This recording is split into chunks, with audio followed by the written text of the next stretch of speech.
Ukitoka Tanzania au sehemu nyingine za Afrika, unaweza kushangaa ukifika Marekani na kukuta makanisa mawili ya Waadventista wa Sabato ambayo yapo katika eneo moja, lakini kuna kanisa la Waadventista wa Sabato weusi na Waadventista wa Sabato weupe. Yote yanaamini katika Sabato, yote wanatumia Biblia, yote yako chini ya kanisa la Sabato ulimwenguni, yani General Conference, lakini moja lina waumini wengi weusi na lingine lina waumini wengi weupe. Hapa tunaenda kujibu swali muhimu: kwa nini tofauti hii itokee? Mimi ni Benson Mwashinga wa Umilele TV nikiwa hapa nchini Marekani.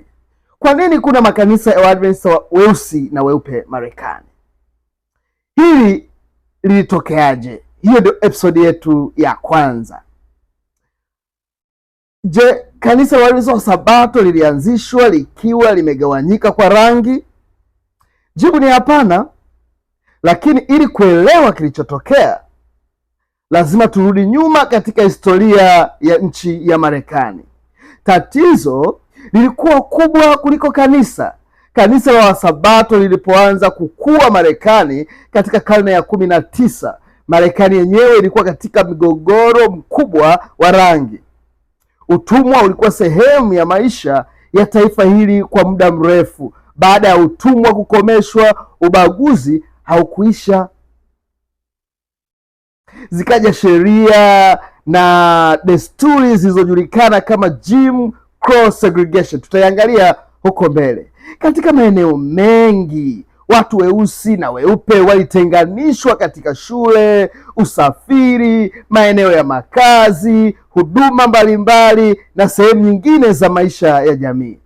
Kwa hiyo Wakristo hawakuishi nje ya jamii hiyo, walikuwa sehemu yake. Na tatizo la ubaguzi lilipoingia katika jamii, athari zake zikaingia pia ndani ya makanisa, ikiwepo kanisa la Waadventista wa Sabato. Hapa ndipo tunahitaji kuwa waaminifu kuhusu historia yetu ya kanisa. Kanisa la Waadventista lilikuwa na ujumbe unaosema watu wote ni watoto wa Mungu.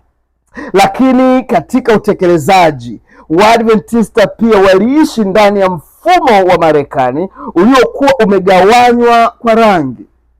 Kadri kazi ya Waadventista ilivyokuwa miongoni mwa Waafrika weusi, hasa kusini mwa Marekani, makusanyiko ya watu weusi na weupe yakaanza kutenganishwa. Hatimaye kukawa na makanisa yenye waumini wengi weusi na makanisa yenye waumini wengi weupe. Lakini jambo kubwa zaidi lilikuwa ni hili: tatizo halikuwa tu watu kuabudu katika majengo tofauti. Tatizo lilikuwa pia nafasi za uongozi na usawa katika taasisi za kanisa. Waadventista weusi wakaanza kuuliza maswali. Kadri idadi ya Waadventista weusi ilivyoongezeka, viongozi na waumini weusi wakaanza kuuliza, kama sisi sote ni Waadventista, kwa nini hatupati nafasi sawa za uongozi? Kama tunatoa zaka, tunatoa sadaka katika kanisa moja, kwa nini hatuwezi kuwa na mamlaka ya kuongoza kazi katika mazingira yetu? Kama Injili inasema sisi sote ni wamoja katika Kristo, kwa nini ubaguzi wa jamii uonekane pia ndani ya taasisi za kanisa? Haya hayakuwa maswali madogo hata kidogo. Yalikuwa maswali ambayo baadaye yalisaidia kubadilisha kabisa mfumo wa kanisa la Waadventista nchini Marekani. Alafu likatokea tukio kubwa sana la mwaka 1943. Mwaka 1943 kulitokea tukio ambalo limekuwa muhimu sana katika historia ya Waadventista weusi waishio nchini Marekani. Kulikuwa na mwanamke ambaye ni Marekani, tena Mwadventista mwaminifu kabisa, aliyeitwa Lucy Band. Lucy alikuwa mgonjwa sana. Siku moja akasafiri kwenda kupata matibabu katika hospitali ya Waadventista wa Sabato, lakini kilichotokea baada ya kufika hospitalini kilisababisha hasira na maswali makubwa miongoni mwa Waadventista weusi.